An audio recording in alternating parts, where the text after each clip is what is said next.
Hi friends, I'm Sasha. And I'm Mia. And this is the Drawing Club podcast.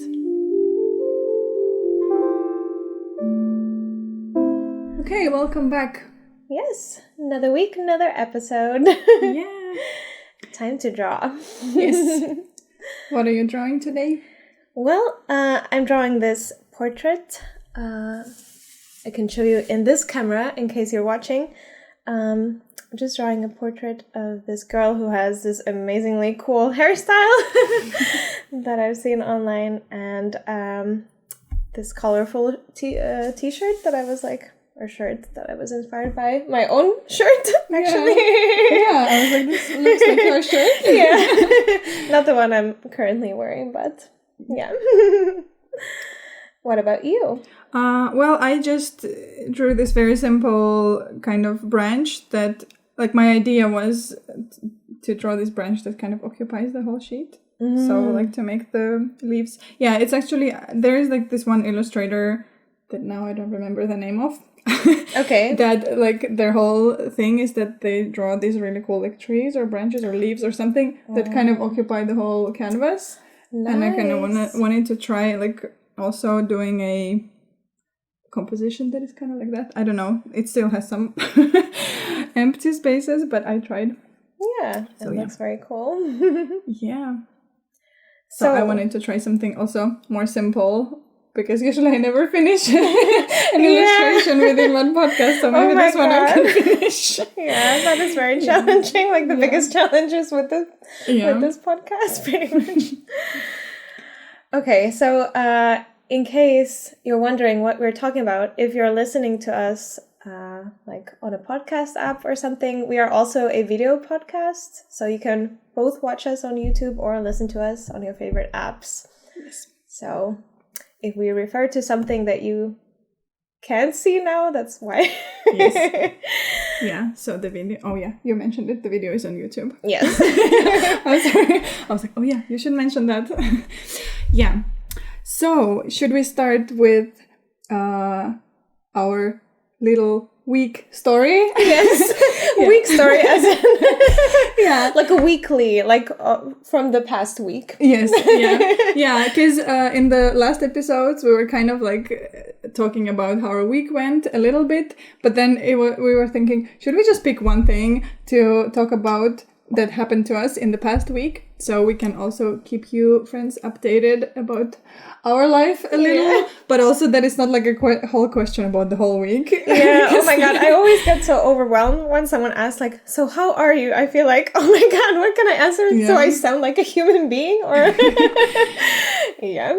So this is perfect. Let's do this. We don't have a name for this segment yet, but if you think of something, let us know. Let us know. It's the weekly thing. Yes, the thing of the week. So, what's your thing? Or actually, I know what's your thing, and it's also my thing. Yeah, exactly. So we share a thing. Yes. Today it's one thing. Yes. So, last Saturday, yes, we played a show together. Yeah, we did. Which was definitely the highlight of my week. So, for those of you who don't know, we both also play music. Yes. And we have a project where the two of us play music together. Yes. A duo. And it's called Sasha and Mia. Yeah. Wonder why? Yeah. Where did that name come from? Yeah. I think we had to come up with a name for our first show, and then we just stuck with it and never really revisited it was like a temporary name before we think of a better name, but we never thought of a better name. Yeah. But it's a nice name. It is. It's nice. Very nice. Yeah.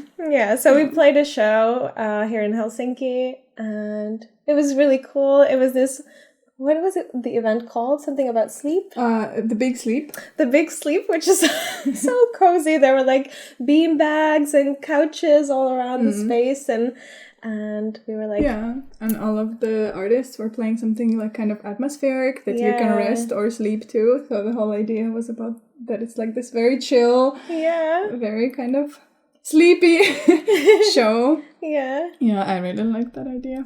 Yes, and it was really nice. And also the other artists were really cool. Yeah. So that was definitely... Yeah. Did you stay till the end? Not until the end, but we stayed for a little while longer, Okay. Okay. Yes. Yeah, because we left a bit early. Like, we didn't listen to all of the shows either. Yeah. We got pretty sleepy. Yeah. From all the sleep music. Yeah, so it worked. Wonderful. Yeah. Okay. But then should we talk about our topic of the week? Yes. Which actually, we didn't say what we're using for our drawings. Of course. Sorry, we're a bit all over the place. It's fine. I'm using watercolors today. Yes. Yeah, me too. Okay. I'm using these Kuretake watercolors, which is like my favorite, my most common physical material to use. I really like the colors and I really like the texture, and I brought my whole set, but I didn't want to put it on the table so that it would occupy so much space, so I only took my favorite colors. Nice. So, the topic of the week. What are we talking about today? We wanted to make some episodes that wouldn't be so serious and so like about our work and our art. So today is one of them. This is just for fun. This is just being silly. We wanted to talk about guilty pleasures, or how guilty pleasures are not actually guilty. Yeah. Or how we're not guilty about those pleasures, but maybe something that would generally people would call guilty pleasures, or something we don't maybe always admit to people we don't know well enough. And like when you suggested this topic, the first thing I thought of was like, oh my god, so we have to like definitely just discuss how like problematic this whole concept is. Like, why should you feel guilt about anything that you enjoy when it's nothing that like harms other people? So that's something that I've done, like I think a lot of work in like trying to rewire my brain to not feel guilty about like enjoying things that not everyone might get, you know? Or that are not actually like harmful. Yeah, exactly. Yeah. And I don't know what it is. I guess, could it be like also having to do with this pressure for productivity and all this stuff that the kind of like... Yeah, everything that's kind of... You need to enjoy things that are worthwhile. Yeah, exactly. Yeah. And we don't agree with that. No. So today we're going to talk about like the silly, nice, weird, quirky things, or I don't know actually what Sasha's guilty pleasures are, but but I'm thinking also like especially as teenagers, I remember like it was this thing that you have to belong to some kind of like, you need to be someone, and I guess you have this pressure to be someone cool, or like or maybe not cool, but whatever, like you have this pressure to be someone. And then I think a lot of like the things you identify with are like music or shows you watch or like clothes you wear or like things, and then anything else that doesn't go with that is then would be considered like not cool. So maybe that's where like partly, at least for me, I feel like being guilty about like liking things, or maybe not guilty but like not admitting liking some things, even to myself, comes from, because then I would identify as this person who only likes this kind of music and who only dresses in this kind of way, and then with age I kind of like slowly totally moved away from that. And like I gave myself permission to enjoy things that maybe before I would think I wasn't supposed to enjoy. I've definitely gone through that, like a similar process for sure. Okay, would you like to start? We thought we would list some things in turns, in no particular order, but just kind of talk about those things. Yeah, I can start. I will open my list on my phone. Wow. Okay. This was like surprisingly difficult, though, I have to admit, like to list these things. I don't know if it's like that I kind of... Was I subconsciously still ashamed, or was I... But I had a hard time kind of coming up with these things. Yeah. But I did manage, so... Please share your... Okay, the first one is Grey's Anatomy. Wow! Yeah, I know about this. Yeah, so I think there are a lot of people I don't tell that I'm a big fan of Grey's Anatomy. Yeah, I think I only learned within like the last year, and we've been friends for a few years now. Yeah. And I don't even know like why, because I'm sure there are people who genuinely enjoy it and don't even feel that it's but I feel like because it's, I mean, I don't find it a like good show from like an art perspective or like, you know, it's like it's not always like very well, like they don't act that well and like always, and at least for me again, if you enjoy that, no shame. But like it doesn't feel like something I would generally enjoy. So it's not like a show you would like recommend to people or something like that, or depends on what you like. Okay. I totally would. Okay. Well, yeah, that's nice. Okay. I don't know. Yeah, it's actually hard to talk about these things because it's like, yeah, why is it that I'm not supposed to like this? I don't know. I feel somehow that I'm not supposed to like this. Like maybe compared to other things I usually like. But yes, I'm like totally... I love Grey's Anatomy. Wow. I watch the new episodes when they come out. Yeah. Like I wait for the next episode to come. I'm like really interested in what happens next. I'm really like committed to what is happening to those people. And I know like it's sometimes these things are so silly. Like there's like so much drama with like their relationships, and also like so much has happened to these people. Like I don't know how so much can happen to like a group of people. Yeah. Like, so many people died, and they've been in so many like accidents. Oh my god. And like all these like, I don't know, like somebody came to like shoot in the hospital, then somebody tried to blow up the hospital, then somebody like, I don't know, there were like a bunch of things that happened in this one hospital with this one small group of people. So of course it's like very silly and like very unrealistic and kind of like over the top sometimes. But yeah, I still really enjoy it. And recently I've been actually really enjoying how they've been very vocal about a lot of like social justice topics. That is like, I'm really proud. That's really cool for like a show like that. Yeah, it is. Or I mean, like not like just referring to this really long running kind of like, it's almost like a soap opera, but not quite like it's a drama show, but you know. Yeah, that's true. Really exactly. Cool.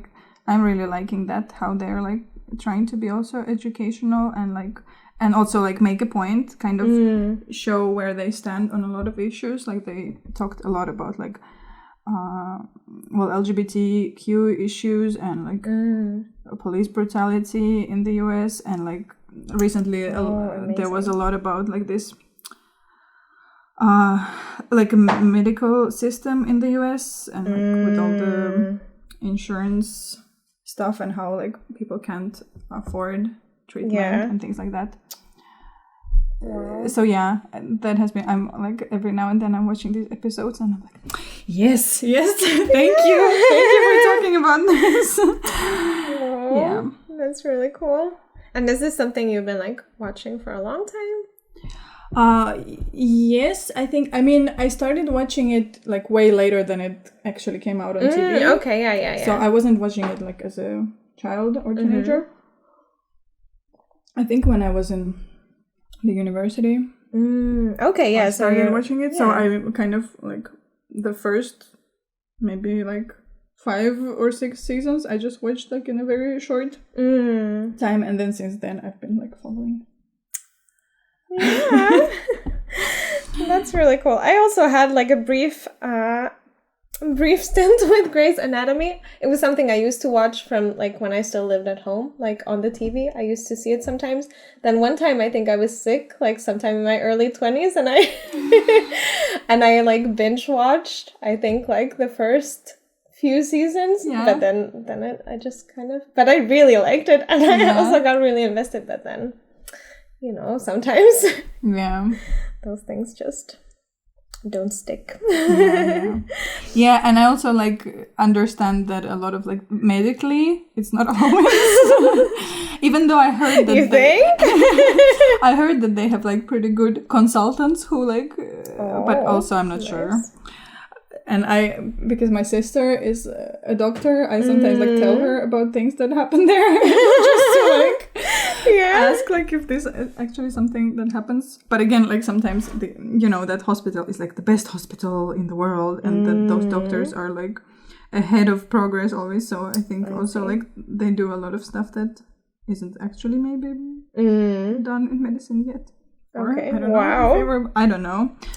Yeah. So yeah, I don't know how like realistic the medical part of it is, but I also don't like treat it as education on medicine. Yeah, you're not gonna start like operating on people based on Grey's Anatomy. Or like give people medical advice or anything. Like so this one person on Grey's Anatomy oh my god had this also, and Wow. Yes. Okay. So what's yours? My first thing is also something I watch, and it's actually also medical. Yeah. But so on YouTube, there are these videos with chiropractors doing their thing, and I love them. They're so relaxing to me. So basically, there's this one channel. I can link it. We'll link it down below or something that I especially like love to watch. I can't remember this doctor's name, but I think he has a practice in LA or something. And every video is basically a patient comes in, explains what they're dealing with, like they have some pains and problems in their body. And then they always do like he takes this device and like runs it around the patient's like spine and measures like inflammation through like temperature, and then like makes like marks. Oh, I think it's the C6 and the C8. There's some inflammation there, and then like he asks them to walk, and then he does some I don't know what you call these, but he snaps the. Because it's like it's like realigning the bones in this like way that the patient maybe lies down somewhere, and then the doctor pushes like on their back, for example, like this really fast, and it's like it's a bit like intense, and then he's like, okay, and now walk again, and then they're like walking, and it's like, oh, I already feel different. It's like this, and then they just go through these things. I don't know what it is, but I find it so satisfying. Yeah. And it's kind of weird. But they are like super popular, so I'm not the only one who's watching them. I'm sure you aren't. But I'm also like, I was trying to think like, how did I discover these videos? Because I don't think I was going around YouTube looking for chiropractors videos. I don't know, maybe it was just randomly recommended to me and I just got hooked.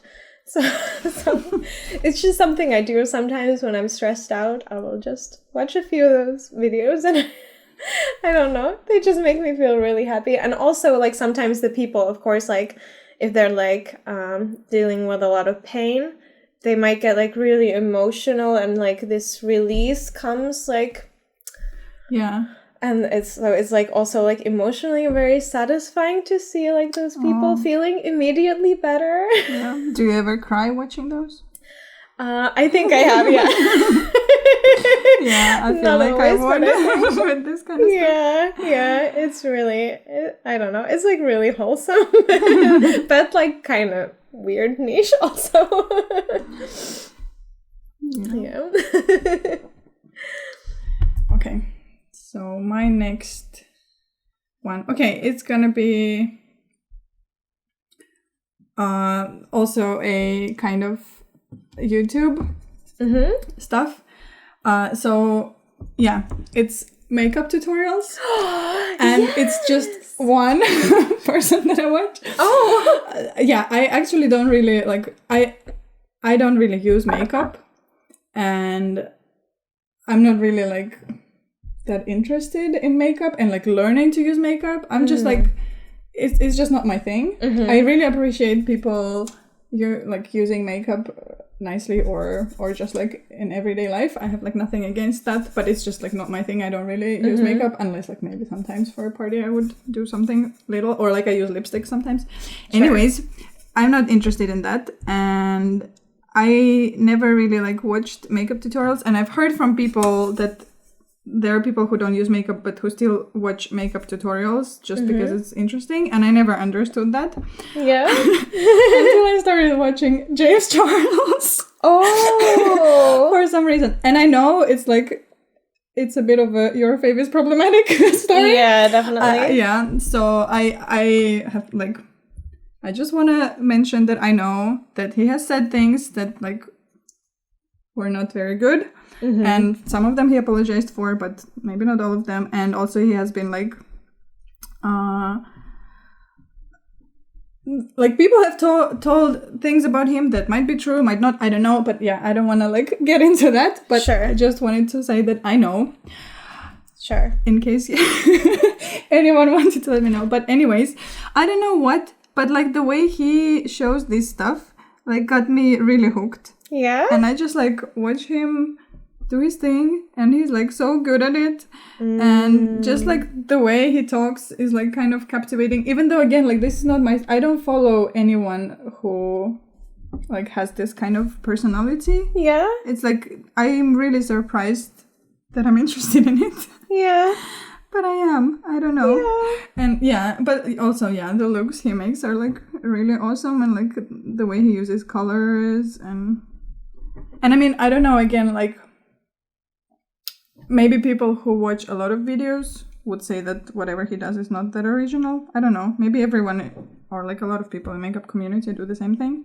Sure. I'm not really like familiar with a lot of it. Maybe I watched like some other things because once I got really into it, I was like, maybe I will like other makeup tutorials too. Sure. I don't know. Somehow it's only James Charles. Wow. I've actually like I also watch, or especially like used to watch a lot of like makeup tutorials on YouTube. Like just I'm also I do play around sometimes with makeup, and I do wear like some makeup, but usually for me it's like mostly very like natural looking. Like I don't really try any like very creative things myself, but I really do enjoy like watching those. But I've actually somehow like kind of missed James Charles. Like I know of him, but I've only maybe seen like one of his videos or something. Yeah. Yeah, I think I found it when Jenna Marbles did like a tutorial. Okay. Even though also I don't really watch Jenna Marbles that much. But I think I had like one evening when I just watched a bunch of Jenna Marbles videos. Yeah, like I know her because she's like super famous, but also like same, I don't like, I haven't really watched her. Yeah, but and also I've seen him on Ellen, like all the way back when he was the cover girl. Oh yeah, because he was super young. Was he like 16 or something? Yeah, I mean he's still pretty young. I think he's 19 maybe now. Yeah, so I don't know which one I saw first, the Jenna Marbles thing or the Ellen thing. Sure. But then I was kind of like curious, who is this person? So I just like started watching his videos and got hooked. Yeah. So yeah, it's my kind of like when you want to watch something where your brain is not working at all, and it's just something that is just playing there, and like whether you're concentrating or not. So what do you think it's makeup tutorials specifically that kind of give you this thing? Because you mentioned earlier that you're not actually like that into makeup. Yeah, I don't know. Maybe it's kind of similar to like watching people do art for me. But also, like for example, I also like people like watching people when they draw. Yeah. But this is kind of like this thing that also I don't really do, so I don't really know how that is done. So it's at the same time kind of like watching the process of people doing something like creative and seeing like all these colors and shapes and like how they create this piece. But also I have no idea how to do that kind of thing myself. So it's also fascinating of like how it's done.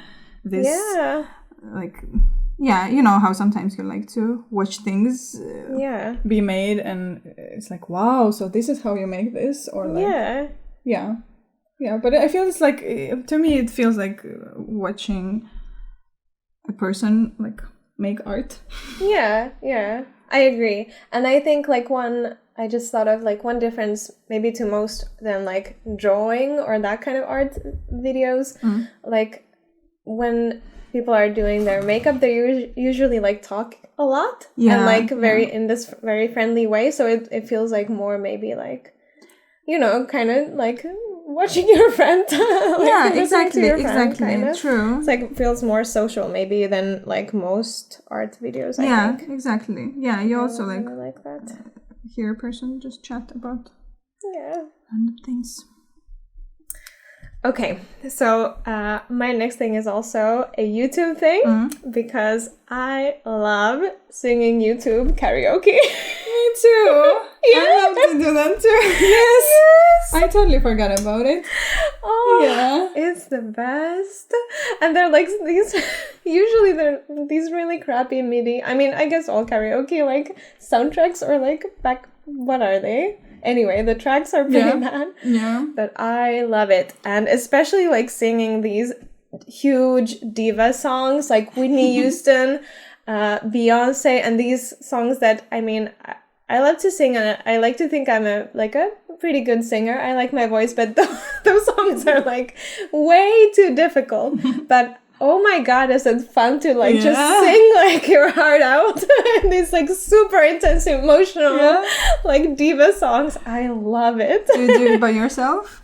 Yeah, pretty much only by myself. Like when I'm at home alone, I think I'm a bit too like scared to let people see that. Although it would be really fun to do it together. Yeah, but we do it with my partner. You do? We sing this YouTube karaoke together. That's like our couple home thing that we do. It's really funny. I mean, we've done it I think once together, and I mean it was super fun. But we did karaoke. What? With Olli. Okay. Oh yeah, sorry, with my partner. Yes. Okay. Yeah.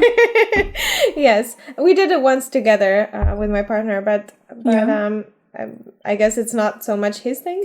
It's more my thing. So I mostly just do it when I'm at home alone.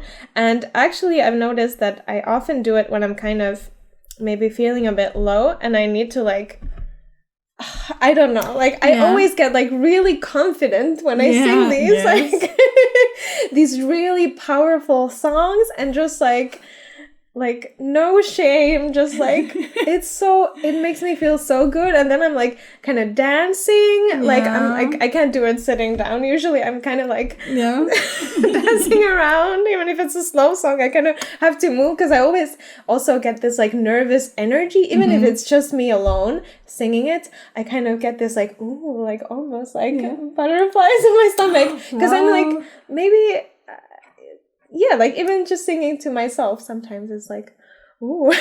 Yeah. I don't know. It's like similar to being scared before a performance. Because maybe when there's like a backing track, it's like feels more real. Because I do like sing just around the house like a lot. Or like on top of music. Like when I'm listening to music, I sing a lot. But then like, it's just me singing. And there's this like cool track and stuff. So it also like it gives me this nice nervousness, but it's this really like nice, not like this terrifying. Yeah. But I just love it. It makes me feel so good. Yeah, I love it. I love singing and like I love singing. I never sing karaoke in public. That's like too. Yeah, I've never. I mean, I have a couple of times with a friend, but never alone. Yeah. But I actually kind of might want to. Yeah.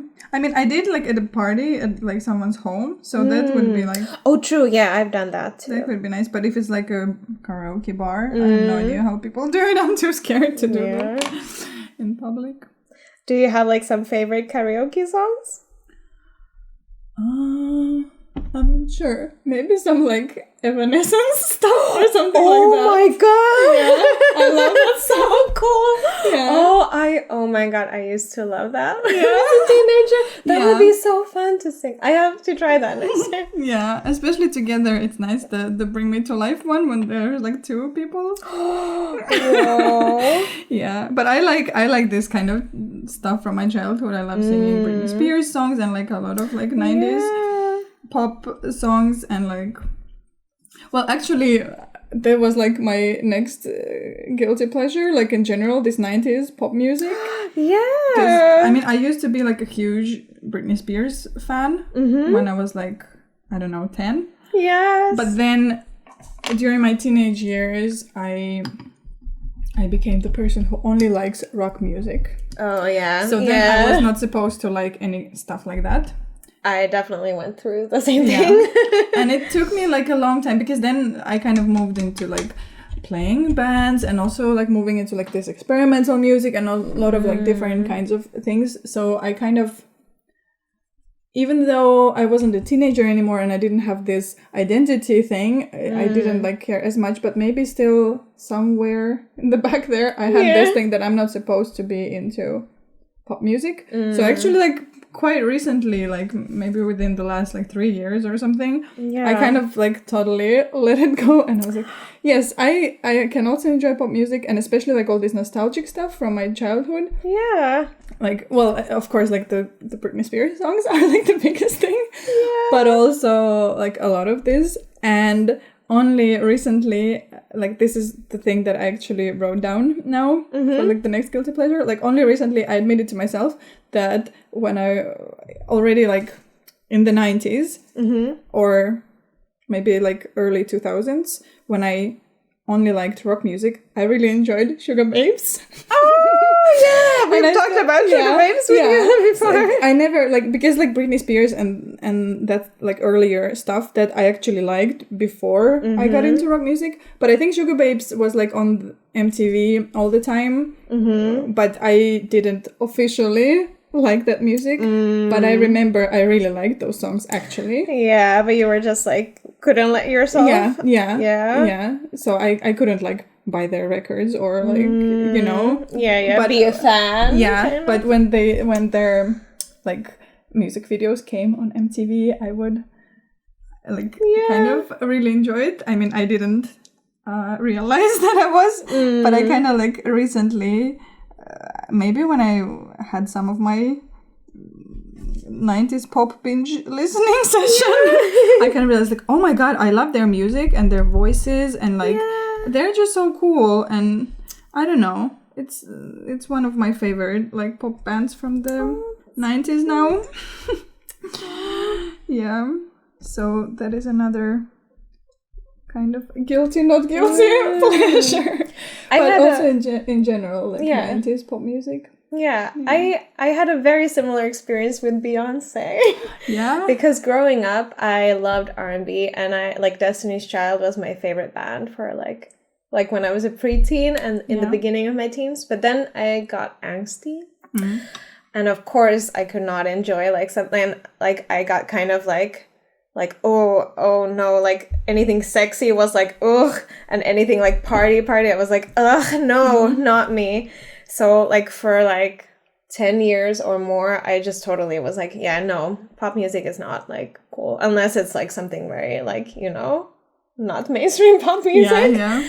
But then I think like around 2012 or 13, I kind of I was on Tumblr a lot, and I was following a lot of these feminist Tumblrs, and this one feminist who I followed was like posting about Beyonce all the time, and I was like, oh, that's like interesting, like someone who's a feminist can like is like super into Beyonce.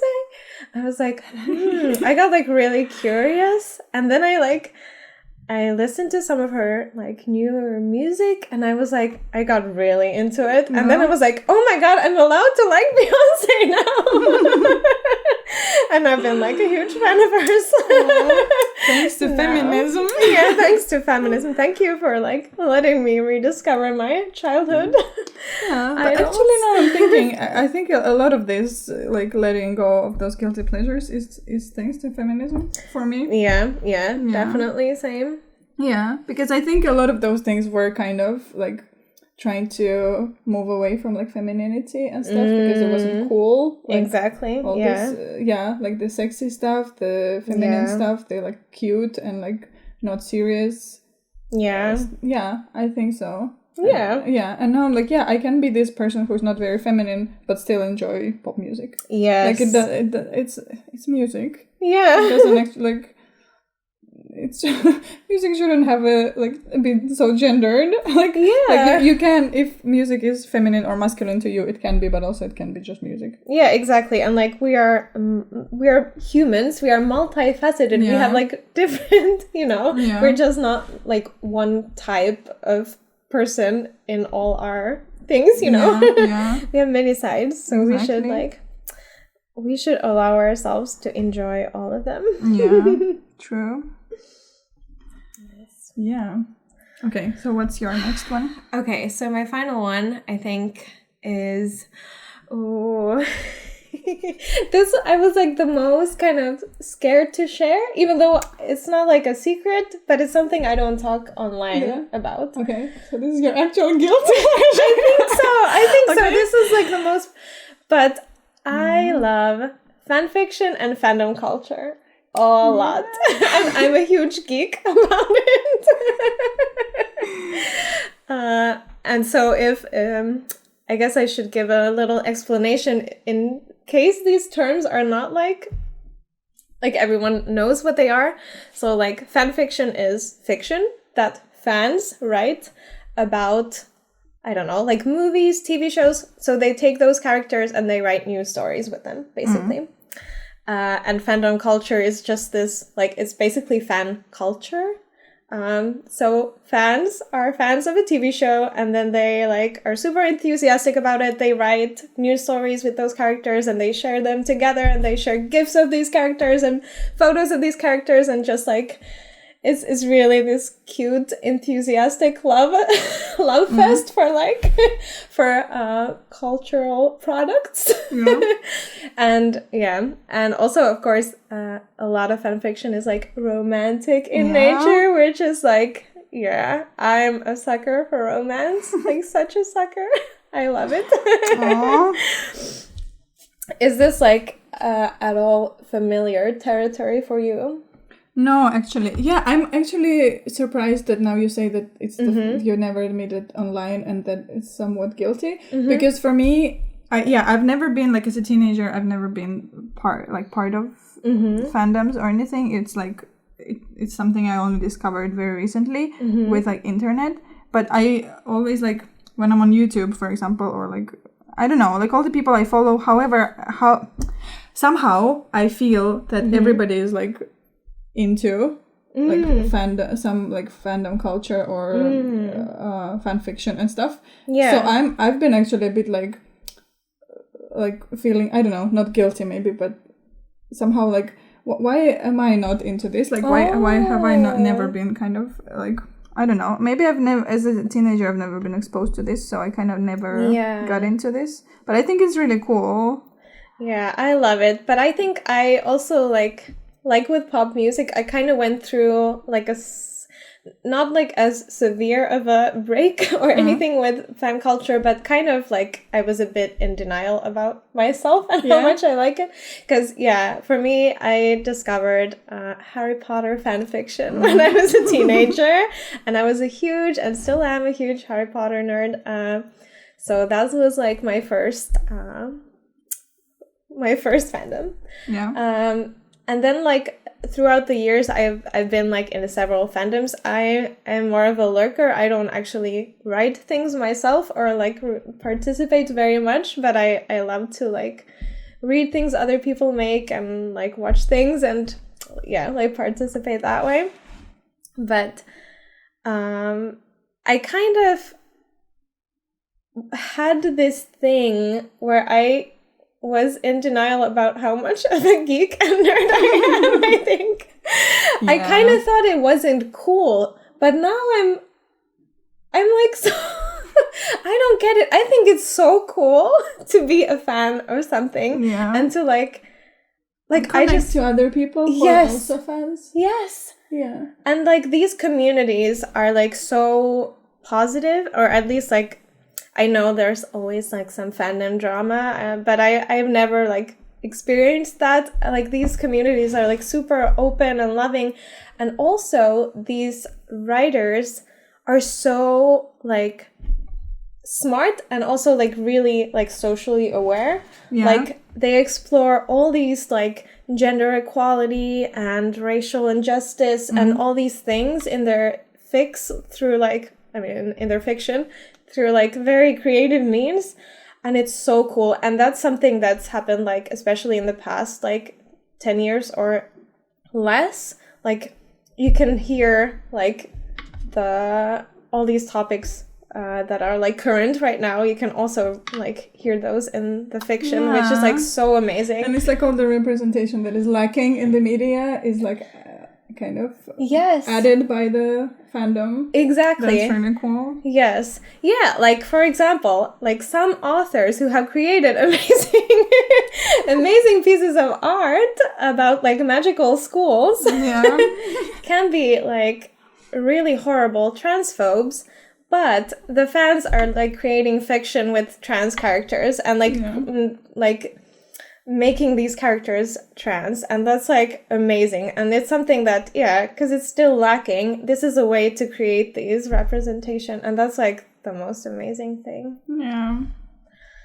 So I mean, I don't even know why I'm so like feel guilty about it or shy because it's actually super cool. I'm like jealous that you're part of this stuff. I have to link you some resources. Though I'm like, I have a hard time with reading, so I don't know. Oh, sure. But there are also audio versions, I think. You can try it out. But I'm also a huge Harry Potter fan, and I think we should do a Harry Potter episode sometime. Oh my god, we are. We so are doing this. We are. Yes. Okay. Yes. So do you have some more? Well, I can say one more, and then we can move to a question of the week. Sure. Okay, yes, one more. Yes. It's gonna be a short one. I'm a huge fan of Troye Sivan. Ooh, it's like a newer, because current pop, I love 90s and like early 2000s pop music, but current pop music, I know nothing about. I know maybe a little bit about, I know some names, but I'm not really like following the current pop music. But somehow I became a huge fan of Troye Sivan. And I'm so like, I really like him as a person, at least like as much as I know him like from social media. And I love his music, and I love like, I'm really attracted to him, like the way he looks. And he's just like, he seems like such a nice person. And I love that he like used to be a YouTuber and like kind of, now so he's like, not anymore? No, like he's such a famous musician. I don't think he has really like any time for YouTube anymore. Yeah, now he's like super famous. I every now and then, like even in my gym, I will hear his songs on the radio sometimes, and I'm always like, well, I was listening to him when he just like put up his first record before like any kind of radios were playing his stuff. Yeah, but it feels like I feel like this is like this kind of musicians is like this teenage girl kind of like the target audience would be like this teenage girl, and I'm like, why am I a 30-year-old lady? Why am I listening to this young boy? I mean, now he's like over 18, I think, but when I started listening, like he wasn't even 18 yet. He's like this child who makes music that I'm like really into. And I know like even some friends that I admitted it to kind of didn't really understand it. And they're like, I don't know, it just sounds like any of these like boys who like make this pop music, like I don't know. I'm like, no, he's special. This is different. This is not the same. Wow. So I heard about him only through you. Like I wasn't familiar at all, and I mean by that time he was already like very famous. But yes. So if any of you are fans of Troye Sivan, please let me know. I mean, I'm sure a lot of people are. It's not like anything rare to be a fan of, but and also like that reminds me like for some reason like being a fan of something is like feels a bit embarrassing, like similar to like what I was just talking about with that. But also I wanted to like about that age thing, because like I got into like fandom just to return a little bit, Yeah. when I was like really young. But actually, I've noticed now that most of the writers that I read are actually like my age or even older. They're like professional women in their 30s. Like several that I follow are like professors in the university, and then they write fan fiction to share like mostly with other women. But like, I mean, not only women read fan fiction, obviously, but it's like very like, it's such a cool concept. Oh my god, I love it. 30-something ladies club talking about Harry Potter. Yeah. Oh my god, yes. Yes. Perfect. So you're never too old to be like a fan at all? I mean, yeah. 30 is not even that old at all, but still. Yes. But should we answer a question of the week now? Yes, I have it right here. Let me just see. Okay, I don't have it right here, but I'm gonna look for it. And I will have it. Yeah. Come on. 3, 2, 1. Yes. So, Kitten Cosmos has sent us a question through Instagram. And their question is, what's an art form / medium that you've always wanted to try or get better at? It's ceramics for me. Oh. Thank you so much for your question. And I really like this question. Yeah, me too. Do you want to start? Yeah. Well, actually, it's ceramics for me too. And I've made a few attempts to learn making ceramics, but they have been quite unsuccessful so far. I think I've like, what is it? I have like applied for courses a couple of times, and I've started the course, but then and I really enjoy it. I love working with clay, and I do have like a couple of dishes to show for it. Mm-hmm. But both times, like when I get one absence, it's like, okay, so it's going to be a bit more scary to go there, but it's fine because I get socially anxious. So like, yeah. But then if I have to be like gone several times, it just gets scarier and scarier, more and more difficult to go and attend, even though I paid for it, even though most people don't care, but I think everyone's gonna care and judge me. So I would just like quit those courses. And I'm really sad about it because I really love the like working with clay. It's like I've never done like anything kind of that tactile really, because drawing is like very 2D, and it's so relaxing and nice. So I think someday, yes, I hope to finish a course. Start again. Yeah, it's okay to like fail sometimes. Yeah, that's it's a good lesson. Yeah. What about you? Well, the first thing that came to mind is working big scale.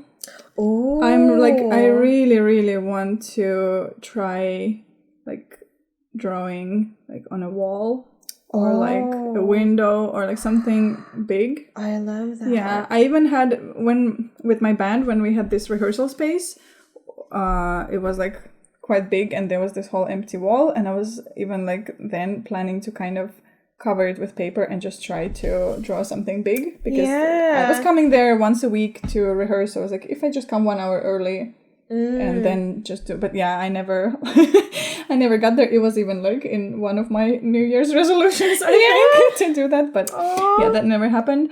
But yeah, I really, really wanna because also sometimes I feel a bit like, also like with the thing that I draw now, like I sometimes feel insecure about my art because it's so simple and minimalist, even though I actually like things to be simple and minimalist, but sometimes like there's nothing interesting, anyone can draw a branch of leaves, so I feel like sometimes a bit insecure about that.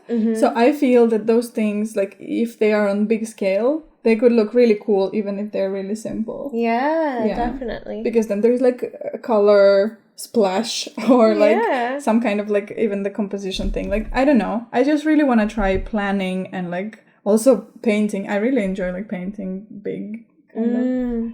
Yeah. Like with a big brush, some big shapes. Yes. Like even like drawing something like this, but making it a wall. Yeah. Like would be so cool.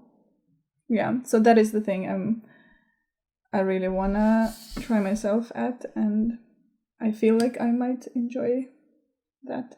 And I really wanna see how it looks when you like make something that is that big. Yes. Yeah. Nice. Yeah. Tell us, what is your thing? Yes. What do you want to try yourself at? Yeah, let's Write get it in the inspired by each other. Yeah. Yeah. Thank you for watching or listening to this week's episode. Do you want to say a bit about like how your progress has gone? Sure.